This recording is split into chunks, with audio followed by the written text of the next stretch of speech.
Hey, Coach. Well, I'll start off with one of the rankings. I asked you last week, and I know we know what you kind of think about them. You beat North Dakota. You beat South Dakota. They're both ranked ahead of you. So was Southern Utah at the time. Right. So was South Dakota State at the time, as I think about it. Make some sense of it for me. If I tried, then I'd be frustrated, and all my thoughts and energy would be going into why that happens. And I can't control what happens across the country and those things. And I know that the committee will make sure that the best 20 teams are playing in the playoffs when it comes playoff time. And as long as we take care of business week to week, we're good. Now, if I was Sean Russell or Don Oberhelman, from a marketing standpoint, probably helps us a little bit. But the reality of the situation is you control what you can control. We can control whether we win or lose the next 3 weeks, starting with UC Davis this week, and that's going to be our focus. And our prime concern is UC Davis. I'm not worried about being 26th. They're first in the nation right now. I'm worried about making sure we beat UC Davis.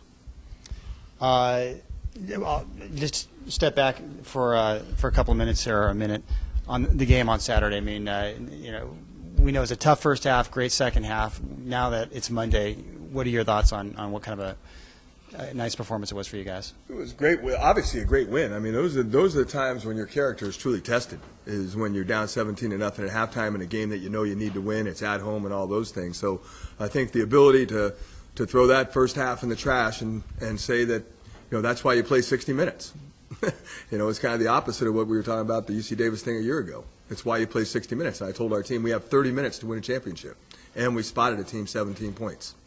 Let's see what we can make happen by playing better in the second half, get ourselves back in the game. And I thought we got some momentum with the very first drive, even though it ended up in a field goal, and some good things happened. And I heard, everybody has all the great standard answers for the first half, like, you were flat. Well, maybe we were, maybe we weren't. I don't know. Defensively, if they don't throw the ball over our head, if Angel knocks the ball down, he's in perfect position. I mean, defensively, we didn't play that bad in the first half. We gave him some big plays, and Dante Warren's good with his feet. But in reality, we played pretty good on defense. Offensively, they came out and played something completely different than we prepared for. Touche, good for them. They did a good job, and they caught us off guard, and it got us confused, and it took us a minute to get going, and thank God at halftime we made some good adjustments, and we were able to come back and win the football game. But, that team was trying to win a championship too. Sometimes a good team versus a good team, one team makes the other team not look so good. That happens. That's the game of football. That's why you play. And in the second 30 minutes, we made that team 24-7 and 280 yards in the second half, 57 offensive plays. I think that was a pretty good performance by our coaching staff, but most importantly by our players. I thought our players came out with a sense of energy and a sense of urgency that maybe we did or didn't have in the first half because of what South Dakota did. But in reality, we had it when we had to have it, and it was enough. Thank God there was 30 minutes because we needed every second of that 30 minutes. You come off in a game so emotional like that. I mean, and we saw the outburst afterwards. Everyone was very excited, and understandably so. So now you got to turn around and put that aside, and you got such a huge game this week. I mean, how tough is a turnaround when you have the rivalry, the conference championship, all that, and you got to now play in 5 days? Well, Southern Utah, we had to do the same thing, and we came back against North Dakota, and we had to hang on against North Dakota. It was kind of the opposite deal. And then to come back in this game, my last 3 weeks have been fairly emotional.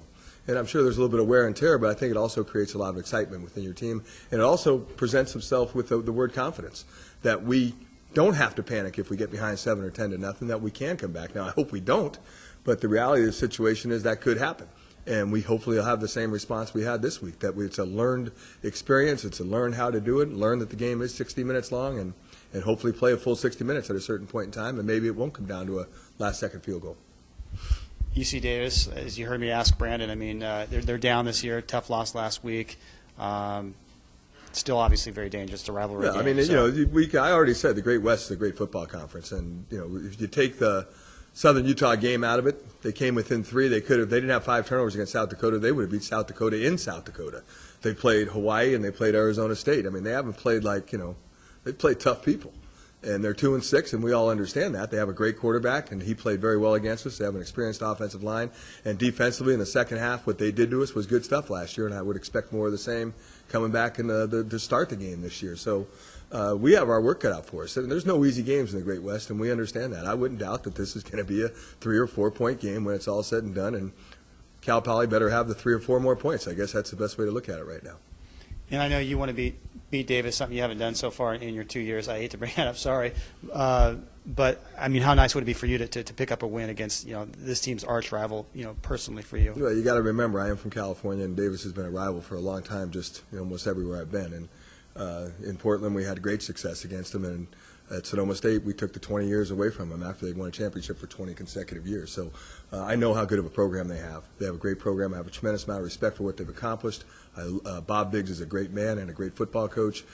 So I understand the tradition that UC Davis has, just like I now understand the tradition that Cal Poly has. And I think it's a tremendous rivalry and one I respect and one I look forward to being a part of, and I look forward to getting the Horseshoe back to Cal Poly. Did Asa play on the final play of the game? He played the final 3 plays. 3 plays, okay. So, well, when he comes up to me and tells me I can go, the adrenaline was flowing pretty good by then. So I said, "You want to play?" I said, "Can you play?" He looked me right in the eye and said, "Yes, I can."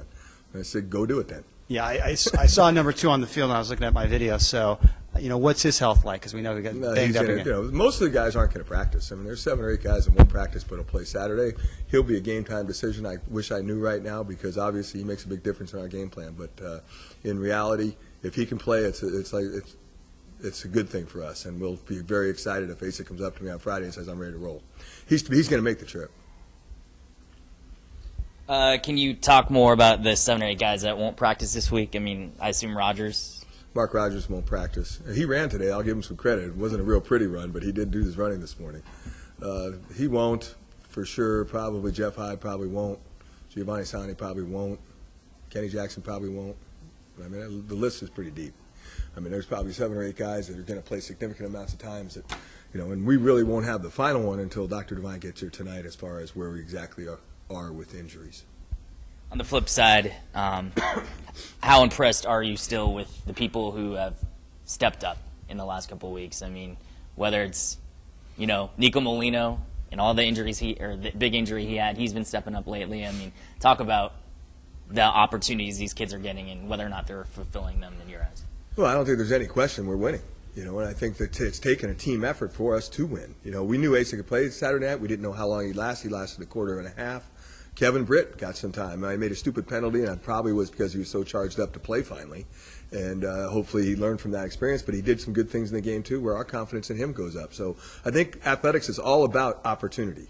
And not only the opportunity to play, but the opportunity to play in meaningful times and meaningful downs. I think players look forward to that, and I think they all believe they're good enough to do it. Our players all think they should be starting. I hope they all think that. Unfortunately, only 11 can play at a time.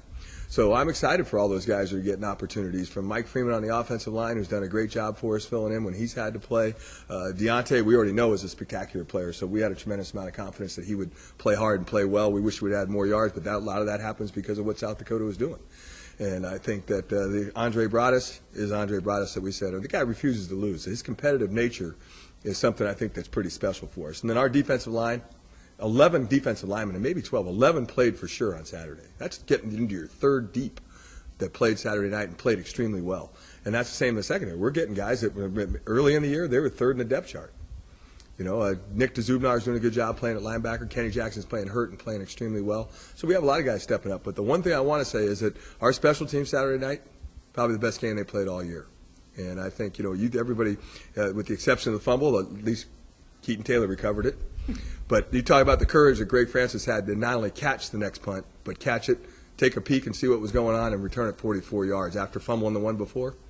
Showed a great competitive spirit and a lot of confidence he has in his own abilities. I thought that was a big, big football play made by a senior football player that's had a lot of experience. So that's great. And then you talk about the field goal. Yeah, and James should get a lot of the credit. He's got to get that ball between the uprights. But you talk about all the things that go in about 1.8 seconds. The snap has got to be perfect, the hold has got to be perfect, and the kick's got to go through the uprights. And then you add the protection to the deal and add the magnitude of that situation. I'm pretty impressed with how all 11 guys are on that squad. Just curious, travel plans for this week? Travel plans for us, probably the best way to do it is bus to Las Vegas, go up to Cheney, Washington, and end up in Davis somehow. Probably it would probably be the best way to practice what you learn by doing. That's the way we do it here at Cal Poly. But in reality, we're going to leave Friday and we'll practice at Davis on Friday afternoon and stay in Sacramento, get up and understand that we got a 2:00 football game that means a lot to where we're going to be 3 and 4 weeks from now. But most importantly, it is UC Davis, it is the Horseshoe, and it is the outright 4-0 undefeated conference championship. Another question regarding James. I mean, in his health situation. I mean, you could write a book. Yeah. That would definitely be a chapter in it. Is that did they get it figured out, or is it still something? No, I haven't heard the final results of it, other than he and his dad came to the lunch about a half hour, or team meal about a half hour late on Saturday and said he is cleared. But he showed up with his emergency bracelet on, and I mean, he was in the hospital. At 1 o'clock, we got a phone call saying he's not going to be at the walkthrough for special teams, and he's not going to be at team lunch. I said, well, why not? Well, he's in the emergency room. And I told Paul Hunley, I said, Paul, now you're not only punter, Paul, you're punter, kicker, place kicker, Paul. You're going to do all three of them, because I didn't think James would play. And then to put him out there in that situation, number one, we have a lot of confidence in his abilities. And number two, I think that, I think he wanted to be out there. I think he felt very good about the fact that we said, we're not throwing the ball, get the ball inside a 40-yard field goal, and he'll make it. Also wanted to ask you, you guys obviously recruit pretty much exclusively in California. You get a lot from Sacramento. I know Ace off the top of my head, Langford.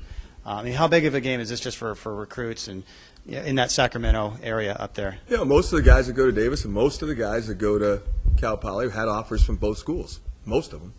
And, so I think there's a little bit of a rivalry in that respect, too. Now, we feel we do very well in the recruiting process and find the guys that Cal Poly fits the best for them, the best, and I'm sure Davis would say the exact same thing. So I think it's not only a rival for football, I mean, it's a rival for the university and the academic sides of things, the communities. I think it's just a great college football game. I mean, I think it's the way it's supposed to be. I think kids are here for their education, number one.